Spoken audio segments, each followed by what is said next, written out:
We are taking CBSE Class 10 Science, most important questions for board exams. These most important questions are on the basis of the repetition of question in the board exams. List in tabular form the distinguishing factors between acquired traits and inherited traits with one example of each. So this is repeated all these years. Let me give an example. Your mother and your father. Say your mother has some skin color and your father has some skin color, or he has some brown hairs. Your father has brown hairs and you also have a brown hair. Your mother has some special look of lips and you also have that broad lips or short lips or eyes. So this is what you got from your parents and this is what you have inherited from your parents. So this is the inherited one. Now once you decide you are adult, now you decide that okay, I will go for learning guitar. Now you learn the guitar and you are overweight and you decided to walk, run and then to lose weight. So these two traits or characteristics which you acquired, they are called the acquired traits. They are not the inherited traits. So acquired traits does not bring about any change in the DNA of the germ cell and it cannot be passed on to the progeny, that is the offspring. That means it has no impact on the evolution. For example, acquiring knowledge, loss of weight, these are the example. And inherited traits or characteristics or features means those you have got from your mother or your father directly, that brings about change in DNA of the germ cell and it can be passed to the progeny. That means your kid might have the same hair as your father would have, and this is impacting or affecting the direct evolution. For example, your skin color, color of the eye, these are the examples. We can also, because the question is saying tabular form, so you can form a table also. And these are inherited traits, these are heritable variations, and this produces changes in the reproductive tissues and can be passed to the next generation. For example, the height.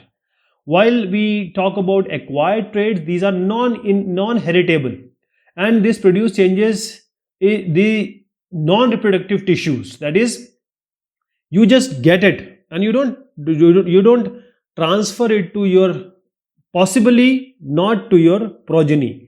And it cannot be passed to the next generation. And for example, if you do powerlifting, have some good muscle, that doesn't mean that your kid will also be going to have that.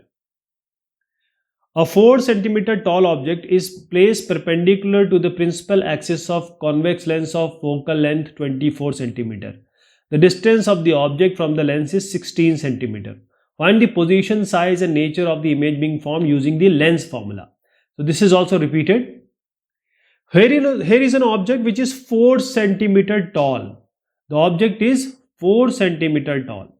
Now, this is placed perpendicular to the principal axis of a convex lens of focal length 24 centimeter. So we have a lens and there is a tall object around 4 centimeter and this is placed to the principal axis. This is principal axis of the convex lens we are talking about, and the focal length of this is 24 centimeter.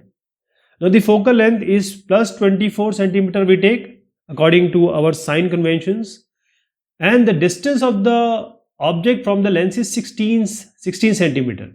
So the distance is 16 centimeter. We take it as u as minus 16 centimeter, and if you take this 16 and 24 and you have to take the modulus. We need to see what is the relationship between them, and we observe that this u 16 centimeter, which is the modulus, that is we are taking the magnitude, 16 is less than 24. This means the object is lying between the focus and the C. That is the position, in this position the object of the ray from object cannot meet at any point on the other side of the lens, which is also clear from the position of the image. We'll just tell you about the lens formula. V is uf by u plus f. You can write it as 1 by u, 1 by f, what you have learned. But here you have to take minus 16 and f as to be 24 and then we have minus 16 plus 24, that comes to be minus 48. So u was minus 16 and v has come to minus 48. U was minus 16 and we employed this f here. Now this negative sign is showing, this negative sign means that the image will be formed on the same side of the lens where the object is placed. So object is placed here and the image will be formed here. Now what is the linear magnification? We know that the magnification is the v by u or I by o. That is this minus 48 by minus 16, which is coming to be plus 3. And this plus 3 is the magnification. And how about I? If you want to find out I by o is 3. So I can be found out using o into 3, and o is nothing but, initially it was 4 centimeter. 4 into 3, that is going to be 12. So 12 centimeter. And since this m is your positive and m is also greater than 1, that is the image will be virtual, erect and magnified. What is the function of ozone at the higher level of atmosphere? So ozone layer, or we also call it as the ozone shield. If you see here, this is ozone layer or ozone shield. This is the region of Earth atmosphere. The part is called stratosphere.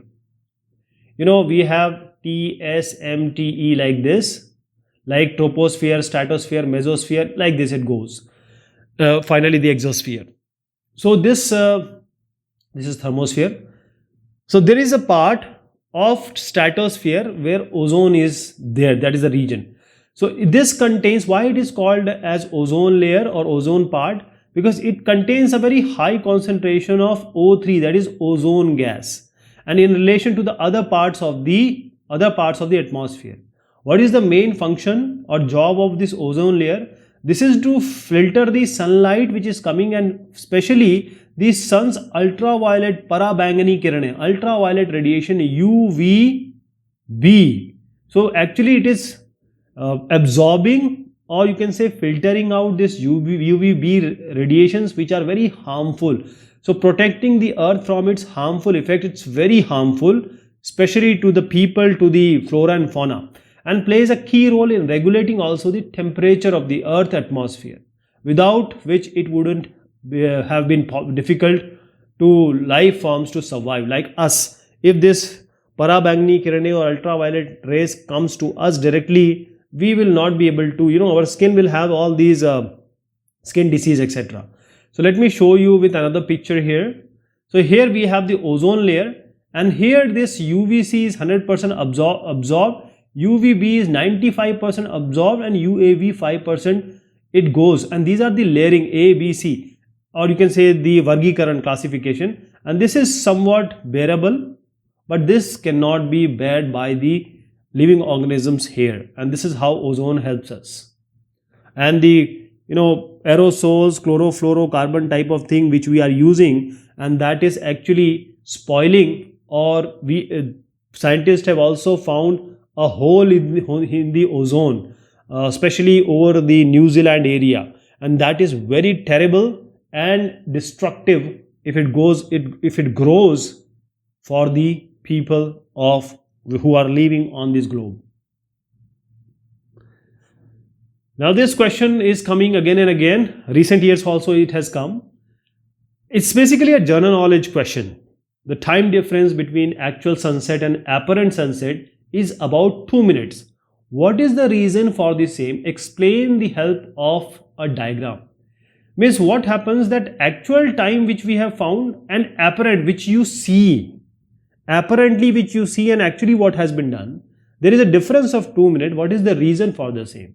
And the question also adds, sometimes you will see in the later discussion that this question will also ask about the color, that why it is orange in the evening time. So what happens here is, sun rays, they bend slightly towards the earth surface when it is below the horizon due to the presence of various layers of atmosphere, which refracts. These are the refracting of lights. And we always know when from one medium to another the light goes, it bends or shifts, and that is called the refraction. So it refracts the sunlight in various amount towards the earth's surface. Here is the observer. So how it actually bends, right? So this is because of the refraction of the light, as I just suggested, from the sun by the earth atmosphere. The earth atmosphere bends the path of light so that we see the sun in a position slightly different from what it really is. That is, when it bends like this, as an observer, I can see it like this. I see that my view is here. This is what apparent sun is, apparent, what we see. But actually it is rising sun like this. And because it is bending and because of the light properties, we see it here. So the magnitude of this effect varies with the latitude, with the akshansh, but it is strongest at the equator, that is the Vishuvat Vrit, where sun rises 2 minutes earlier than it would if the earth had no atmosphere. So and that sets 2 minutes after it would if the earth had no atmosphere. So there are, let me tell you again, this is our earth and there are different layers here, earth, atmosphere layers. Now these all have different density, different properties. So when it comes here, it bends like this. So apparent view is somewhat like this. And here the difference is 2 minutes. So somewhat, realistically it's 2 minutes.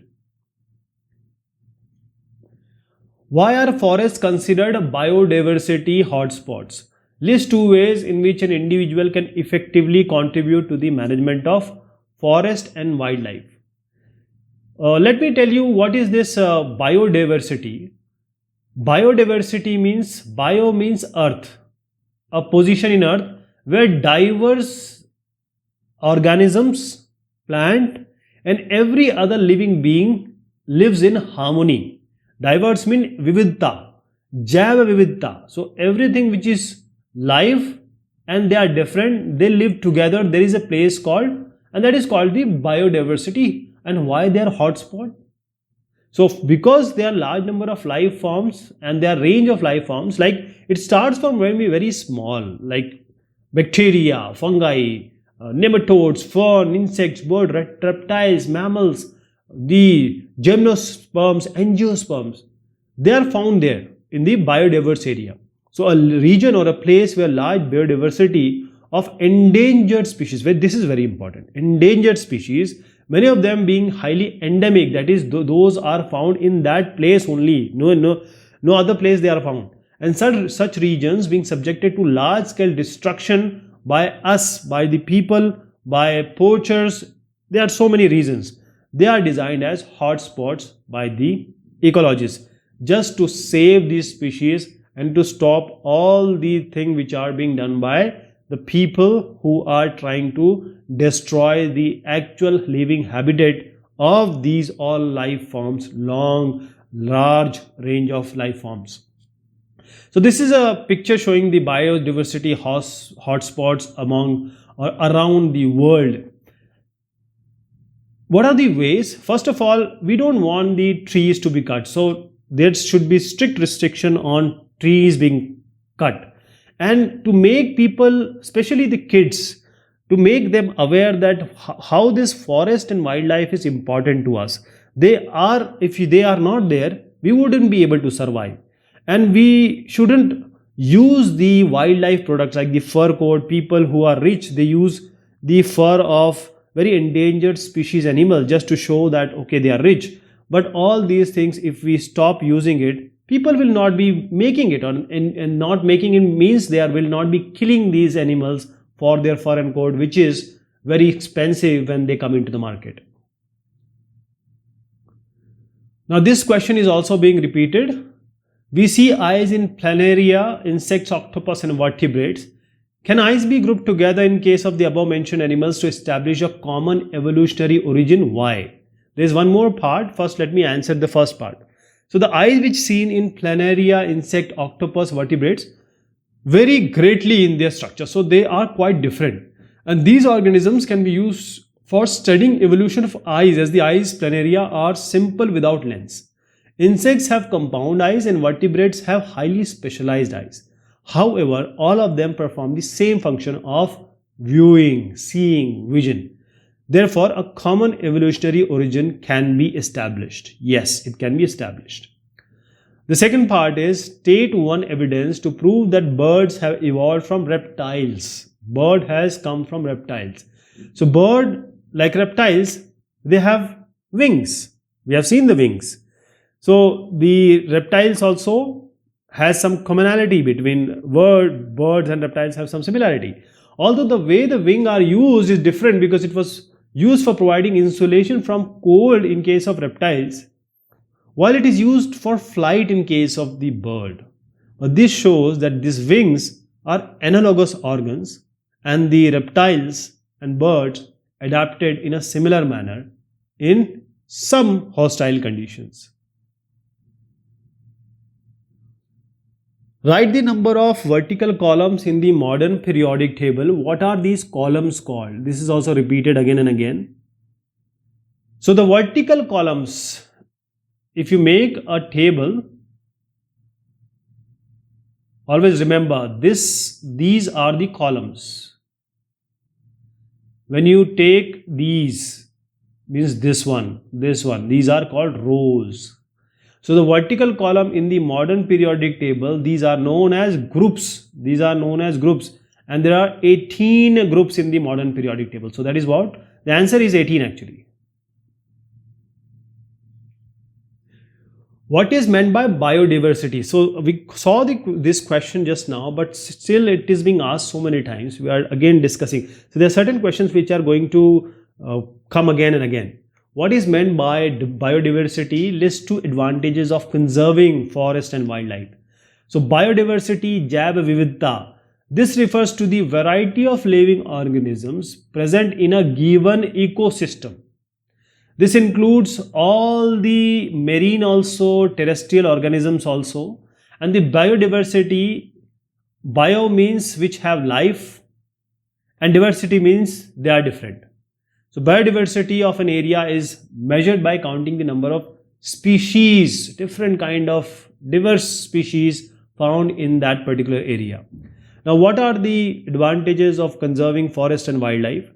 While we conserve the forest, that first of all, when we have these trees, so they bind the soil. So they prevent if the water and wind comes and they want to take this upper layer of the earth crust, it will not be possible because it prevents forest prevents soil erosion and floods. If water also is coming, then these trees are capable enough to stop them. It produces huge amount of raw materials for the industries. All the industries, especially the secondary sector, they are mainly dependent on agriculture products and the products from the forest. Advantages of conserving the wildlife. Why would you want to conserve the wildlife? First of all, it preserves different kind of species and therefore maintains the species diversity. It helps in maintaining the ecological balance that is required for supporting life. There is a food chain. Okay, we have grass here. Now this say some herbivore animal, it eats the grass. Then we have the carnivore, it eats the herbivore, and this goes on and on. This is just, I've taken 3, but there is a long chain here. This is a food chain. So this food chain has been created by our God, if you call it as the nature, mother nature. Now this, if we just kill them, herbivores, what will happen to carnivores? They cannot eat the grass. If you kill the carnivores, the herbivores will be so many, they will eat all this stuff and they will be in great population. So there is a kind of check and balance being created by the mother nature. So we need to keep or conserve forest and wildlife because we are also the part of this food chain.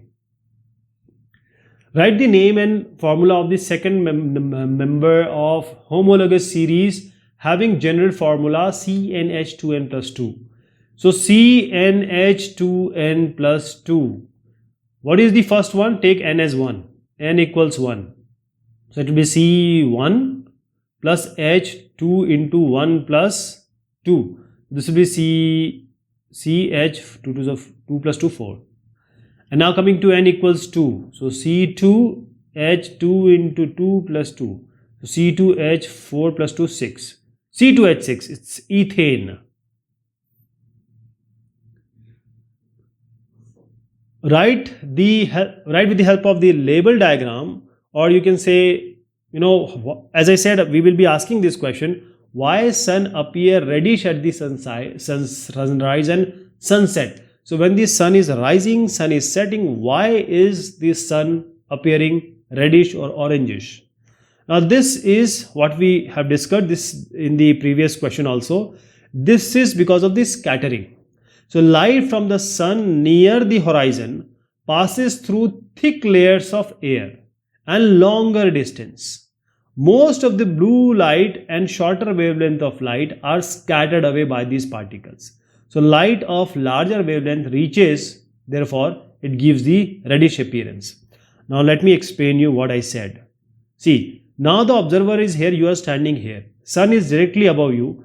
So when this sunlight comes, there is no scattering at all. Now you can see the sun the way it is. But when the sun is here, it has to cross when it is appearing or when it is setting down. Light, when it comes, it is scattered. And what light are scattered? Mostly the blue light, that is the light with the wavelength, that is light with shorter wavelength, blue and etc. They are scattered, so they don't reach here. But the lights which are not scattered and which are of higher wavelength, which are reddish in nature or orangish nature, that is seen here. If I say Vibgyor, violet, which is somewhat related to blue somewhere here, they will be, because they have shorter wavelength, they will be scattered. But red, because they have higher wavelength, higher lambda, they will be scattered less. So that is how, because of passing of different layers, and these layers have different properties, that is why there is scattering which is happening here. Now this is question number 21, and this is we are going to cover in the next discussion. Till then, thank you so much. Take care of yourself.